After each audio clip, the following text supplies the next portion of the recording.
जिल्हा परिषद आणि पंचायत समितीची आज निवडणूक होत आहे। एकंदरीत दोडामाळाचा 3 जिल्हा परिषदमधील माटणे जो मतदारसंघ आहे हा हाय व्होल्टेज ड्रामा म्हणून ओळखला जातो। त्या माटणे मतदारसंघामध्ये उद्धव बाळासाहेब ठाकरेचे जिल्हा प्रमुख जे बाबूराव धुरी आहेत हे या ठिकाणी रिंगणात आहेत। आपल्यासोबत ते आहेत, त्यांच्याकडून जाणून घेऊया। धुरीचे काय सांगाल, आज माटणे मतदारसंघामध्ये तर हाय व्होल्टेज ड्रामा म्हणून तो मतदारसंघ ओळखला जातो। सकाळपासूनचं एकंदरीत वातावरण आहे, काय वाटतंय? मतदारांचा चांगला प्रतिसाद आहे, सर्वसामान्य जनतेचा चांगला प्रतिसाद आहे। कार्यकर्त्यांनी जनतेपर्यंत पोचण्याचं कार्य केलेलं आहे, आमचं निवेदन पण पोचलेलं आहे। परंतु प्रचंड असा पैसा सत्ताधारी लोकांनी मतदार विकत घेण्यासाठी या ठिकाणी वापरलेला आहे। परंतु मला खात्री आणि विश्वास आहे, वारंवार मतदार विकत घेण्याचं काम ही जी मंडळी करत आहेत ते सतत चालणारं नाही।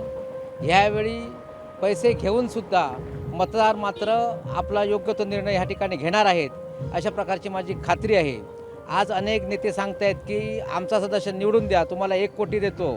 मग गेली 25 वर्ष तुमचे हे कोटी कुठं होते?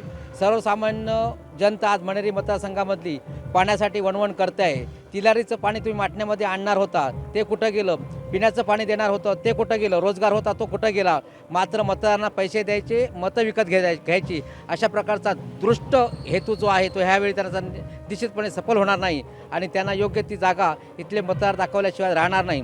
जर ह्यांनी कार्य केलेलं होतं तर रातोरात लाखो रुपये वाचण्याचं काम ह्यांना का करावं लागलं? मंदिरांना 5-5 लाख रुपये देण्याचं काम ह्यांना का करावं लागलं?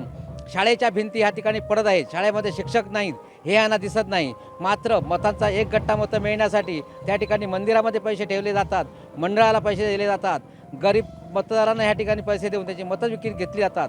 हे अत्यंत चुकीचं आहे। मात्र मला खात्री आणि विश्वास आहे ह्या ठिकाणी उद्धव बाळासाहेब ठाकरेंचे सर्व उमेदवार निश्चितपणे निवडून येतील।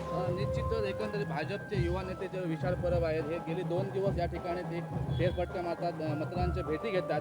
ते आल्यानंतर मतदाराचं परिवर्तन होतं, असं का होऊ शकतं का यावेळी? हे बघा, गेली 25 वर्ष इथले जनतेसाठी मी काम करत आहे। आज मतदारांकडे पैसा चालतो की काम चालतं, पैसा चालतो की कार्यकर्ते चालतात, हीच वेळ येणाऱ्या काळामध्ये दाखवली जाणार आहे। विशाल परब असतील किंवा इतर नेते मंडळी असतील, अनेक दौरे माझ्या मतदारसंघामध्ये केले, कारण आपल्या मतदारांची कुवत आहे मात्र ह्यांच्या उमेदवारांची कुवत नव्हती। त्यामुळे उमेदवारांना मतं द्या अशा प्रकारची विनवणी करण्यासाठी ह्यांना इथपर्यंत यावं लागलं। पण मी तुम्हाला निश्चितपणे सांगतो, मतदार राजा हा सुज्ञ आहे, निश्चितपणे योग्य तो कौल दिल्याशिवाय राहणार नाही। निश्चितच आपण या ठिकाणी पाहिलं हे बाबूराव धुरी होते। गेल्या सत्ताधाऱ्यांनी या ठिकाणी लोकांना फसवलेलं आहे, खोटी आश्वासने देऊन त्यांना भूलथापा केलेल्या आहेत। त्यामुळे जनता यावेळी त्यांना निश्चितच वेगळं परिवर्तन होईल असं त्यांचं म्हणणं आहे। कोकण लाईव्हसाठी लहू परब, दोडामार्ग।